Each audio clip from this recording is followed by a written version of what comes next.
Dito tayo ngayon sa River Swamp ng San Manuel. Good morning sa inyong lahat. Ito napaka fresh air. Ayan. Kita na natin, oh, may tubig na. Yan yung swamp. Oh, ang dami ng ibon, grabe. Oh, yan, oh. May mga migratory bird na nagliliparan. Yan. Guys, pwedeng picnic group dito, oh. Okay, yan. See?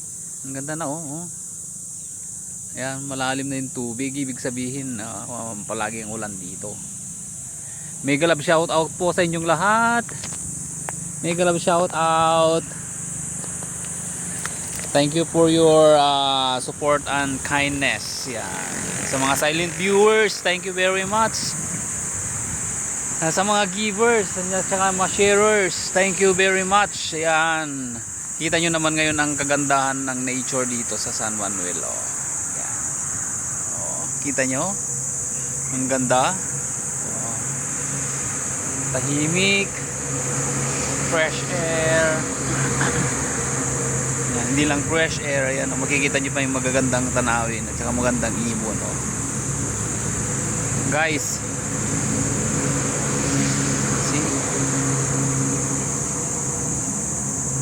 galing na, oh, ganda, no. Oh. Yan, oh, tapos mayroon siyang mga mahogany na ano, talagang sinadyang tinanim.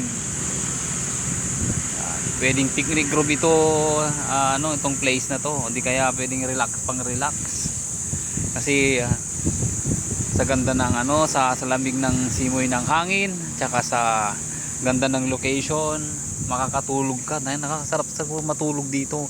Fresh air, hindi siya ano. Yan, makikita naman yan, oh, puro punong kahoy yan, oh. Tapos may swamp dito sa ano.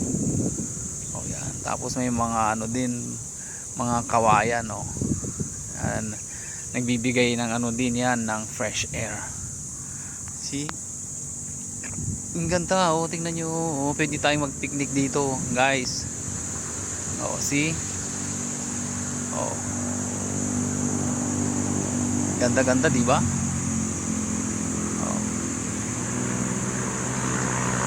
Good morning, good morning, good morning, good afternoon, good morning, good evening sa inyong lahat. To all of you friends, thank you for your support and kindness. Sa share of blessings, thank you very much. And then yung mga subscribers natin sa ayan, thank you very much po. Hindi ko na kayo isa-isahin. Okay, tingnan na lang natin yung natures ng ano, kagandahan ng ano, paligid, oh, tsaka very talagang relaxation place. Oh, see? Okay, mega love shout out po sa inyong lahat and bye bye. Magandang buhay sa ating lahat. Bye bye po. God bless.